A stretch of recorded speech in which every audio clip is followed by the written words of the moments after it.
வணக்கம் சோதரி நண்பர்களே. 2025 ஏப்ரல் மாத கிரக அமைப்புகளின்படி சிம்ம ராசிக்கான பலன்கள்.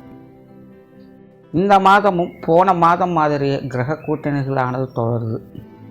அதாவது ஏப்ரல் 14 வரைக்குமே சூரியன், சுக்கிரன், புதன், சனி மற்றும் ராகுனுடைய 5 கிரக சேர்க்கைகள் மீன ராசிகள் தொடர்ச்சியாக இருக்கும். ஏப்ரல் 14க்கு பிறகு சூரியன் மேச ராசிக்கு பயிற்சியாக அங்கு உச்சமாகறாங்க. செவ்வாய் கடகராசிக்கு பயிற்சியாக அங்கு நீச்சமாகிறார். மாதத்தின் பிற்பகுதிகளில் இந்த 2 கிரகங்களுடைய மாற்றங்களோடு சேர்த்து வழக்கமான கிரக கூட்டணிகள் எப்பவும் செயல்பட்டுக்கிட்டு இருக்கும். இந்த மாத அமைப்பில் சூரியனும் சுக்கிரனும் உச்ச நிலையிலிருந்து செயல்படுவாங்க. புதனும் செவ்வாயும் நீச்ச நிலையில் செயல்படுறாங்க. புதனும் சுக்கிரனும் ஒன்றாக இருக்கிறதுனால என்னதான் நீச்சபங்க யோகம் இருக்குன்னு மனசு தேர்த்திக்கிட்டாலும் உடன் சனியும் ராகுவும் இருக்கக்கூடிய காரணத்தினால உள்ளுக்குள்ளே கொஞ்சம் குழப்பமும் பதற்றமும் இருக்கத்தான் செய்யுது. ஏன்னா சென்ற மாத பலன்களிலேயே இந்த 5 கிரக கூட்டணிகள் என்பது பல விதங்களையும் மக்களை அலகழிக்கும்னு சொல்லியிருந்தேன். எதிர்பார்க்காத நிலைகளில் மக்களை திக்குமுக்காட வைக்குங்கிறதா விஷயமே.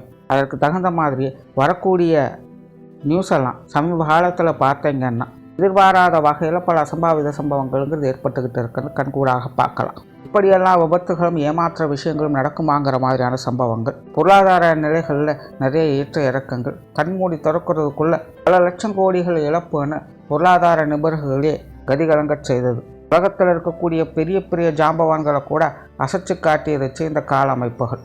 எல்லாமே சொல்லி வச்ச மாதிரி ஒரே மாதத்துக்குள்ளே தொடர்ந்து நடந்தது தான் அதிசயமே. இதுதான் உண்மையிலே கிரகங்களுடைய பவர். இந்த மாதிரியான சம்பவங்களை பார்க்கும்போது தான் ஜோதிடம் எந்த அளவுக்கு உண்மையாகவும் பயனுள்ளதாகவும் இருக்குங்கிறதையே புரிஞ்சுக்க முடியுது.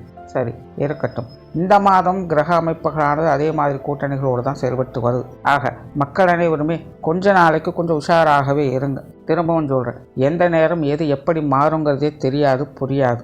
எல்லாமே கண்ணை கட்டி காட்டில் விட்ட நிலைகள் தான். எதையோ தேடி எல்லாரும் எங்கேயோ ஓடிக்கொண்டு இருக்கும். அது மட்டும்தான் இப்போதைக்கு புரிஞ்சுக்கிற நிலையாக இருக்குது. ஆக இது எங்கெல்லாம் போக போகுது, எங்கே கொண்டு போய் நிறுத்த போகுதுங்கிறது கடவுளுக்கு மட்டும்தான் வெளிச்சம். முடிஞ்ச அளவுக்கு சுதாரித்து இருக்க வேண்டியதுதான்.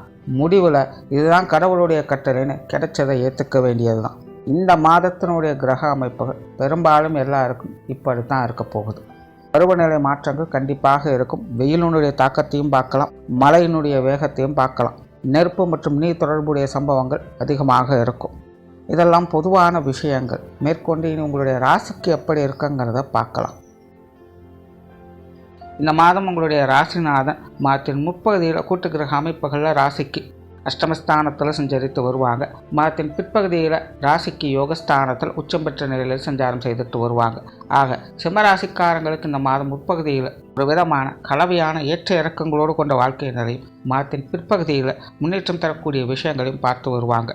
ஆக சிம்மராசிக்காரங்க மாதத்தின் 30 மட்டும் கொஞ்சம் கவனமாக இருங்க. மாதத்தின் பிற்பகுதியில் தானாகவே ஏற்றங்கள் வந்து சேரும். ராசிநாதன் உச்சம் பெறக்கூடிய நிலைகளில் எவ்வளோ பெரிய சிக்கல்கள் சங்கடங்கள் இருந்தால் சமாளிக்கக்கூடிய நிலைகள் என்பது உண்டு. பொதுவாக சிம்மராசியை பொறுத்த வரைக்கும் இந்த மாதத்திலிருந்து கவனிக்கப்பட வேண்டிய ஒரு விஷயம் இருக்குது. அதாவது இந்த மாதம் உங்களுக்கு அஷ்டமச்சனியானது ஆரம்பிக்குது. ஆனால் இடத்தரப்பிலேயே அஷ்டமச்சனியானது பெரிய அளவு சங்கடம் கொடுக்காத வகையில் உங்களுடைய ராசிநாதம் உடன் உச்சம் பெறக்கூடிய நிலை பெறதுனால அஷ்டமச்சனியினுடைய பாதிப்புகள் அப்படிங்கிற இந்த மாதம் பெருசாக உங்களுக்கு வேலை செய்யாது. இருந்தாலும் கூட்டு கிரக அமைப்புகளான அஷ்டமஸ்தானத்திலேயே செயல்பட்டு வர்றதுனால ராசிநாதமும் மாத ஆரம்பத்திலேயே அஷ்டமஸ்தானத்திலே இருக்கிறதுனால சிம்மராசிக்காரங்க மாதத்தின் முற்பகுதிகளில் கவனமாக இருக்க வேண்டியது அவசியம். எல்லா விஷயங்களும் முன்ன பின் யோசித்து செயல்பட்டு வாங்க. முன்மொழித்தனமாக முன்பெறி தெரியாத விஷயங்கள் மற்றவங்களுடைய பேச்சை கேட்டோ இந்த ஒரு காரியத்தில் இறங்கிடாதீங்க. சுருக்கமாக சொன்னால் மாதத்தின் முற்பகுதிகளை சமாளிச்சிட்டிங்கன்னா மாதத்தின் பிற்பகுதிகளை சந்தோஷம் உண்டு. பேச்சுவார்த்தைகளில் அமைதியும் நிதானமும் இருக்கும். புதிய விஷயங்கள் காரியங்களில் முன்னேற்றங்கள் இருந்தாலும் தடை தாமதங்களோடு தான் காரியங்கள் என்பது உண்டாகும். ஆக அதுக்கேற்ற அளவுக்கு பொறுமையும் நிதானமும் தேவை. புத்தகங்கள் வாகன ரீதியான விஷயங்கள்லாம் கலவையான அமைப்புகள் தான் இருக்கும். அந்த விஷயங்களில் ஆதாயங்கள் இருந்தாலும் அதுக்கேற்ற அளவுக்கு கொஞ்சம் அலைச்சலும் இருக்கத்தான் செய்யும், விரயங்களும் உடன் இருக்கத்தான் செய்யும். குறிப்பாக வாகன ரீதியான விஷயங்களில் சில மாற்றங்களை எதிர்பார்க்கலாம். அதற்கு வாகனங்களை புதுப்பிக்கக்கூடிய பழுதுபார்க்கக்கூடிய நிலைகள் ஏற்படலாம். இன்னும் சில இந்த வாகன மாற்றங்கள் அல்லது வீட்டில் இருக்கக்கூடிய சில முக்கியமான பொருட்களுடைய மாற்றங்கள் போன்ற நிலைகளை பார்க்கக்கூடிய அமைப்புகள் என்பது உண்டாகும். ஆகவே இந்த அசட் சம்பந்தப்பட்ட விஷயங்கள் ஏற்ற இறக்கங்கள் என்பது கொஞ்சம் அதிகமாகவே இருக்கும். பொருளாதார ரீதியான விஷயங்கள் சமாளிக்கக்கூடிய நிலைகள் தான். இருந்தபோதிலும் வீண் விரயங்கள், செலவுகள் போன்ற விஷயங்களில் கூடுதல் கவனம் என்பது தேவை. ஏன்னா சிம்மராசியை பொறுத்த வரைக்கும் அடுத்தடுத்து வரக்கூடிய காலகட்டங்களில் பொருளாதார நிலை அப்படிங்கிறது கொஞ்சம் மந்தமாகத்தான் இருக்கும். அதாவது காசு இருந்தாலும் பிரச்சனை தான், காசு இல்லைனாலும் பிரச்சனை தான். உங்கள்கிட்ட இருக்குது இல்லை, உங்கள் கைக்கு வருமா வராதாங்கிறத பற்றி பிரச்சனை கிடையாது. காசு பணம் அப்படிங்கிறது ஏதோ ஒரு வகையில் சங்கடத்தை ஏற்படுத்தும். ஆக இது சார்ந்த விஷயங்கள் இப்போது கொஞ்சம் கவனத்தோடு இருக்கிறது நல்லது. மற்றபடி இந்த வாரம் வரவு செலவுகள், கொடுக்கல் வாங்கல் விஷயங்கள் போன்ற விஷயங்களை சமாளிச்சுக்க முடியும். கடன் சார்ந்த விஷயங்கள் மட்டும் கொஞ்சம் கவனம் எடுத்துக்கோங்க. பொது விஷயங்கள், காரியங்களில் அலைச்சலோடு ஆதாயம் பார்த்து வருவீங்க. ஆனால் ஒரு நல்ல விஷயமாக இதுவரைக்கும் உங்களை தேவையில்லாமல் சீண்டி கொண்டிருந்தவங்க இந்த மாதம் கொஞ்சம் விலகவே ஆரம்பிப்பாங்க. ஆக சிம்மராசிக்காரங்களுக்கு மற்றவங்க வகையிலிருந்து வந்த இடைஞ்சல்கள், தொல்லைகள் போன்ற விஷயங்கள் கொஞ்சம் விலக ஆரம்பிக்கும். மற்ற அதே நேரம் மற்றவங்களுடைய பேச்சுக்களை அப்படியே நம்பிடாதீங்க. ஏன்னா மற்றவங்களுடைய பேச்சால் தேவையில்லாத சங்கடங்கள் என்பது கண்டிப்பாக இருக்கும். பிரயாணம் சார்ந்த விஷயங்கள் மாதத்தின் பிற்பகுதியில் சாதகமான நிலைகளை கொடுக்கும்.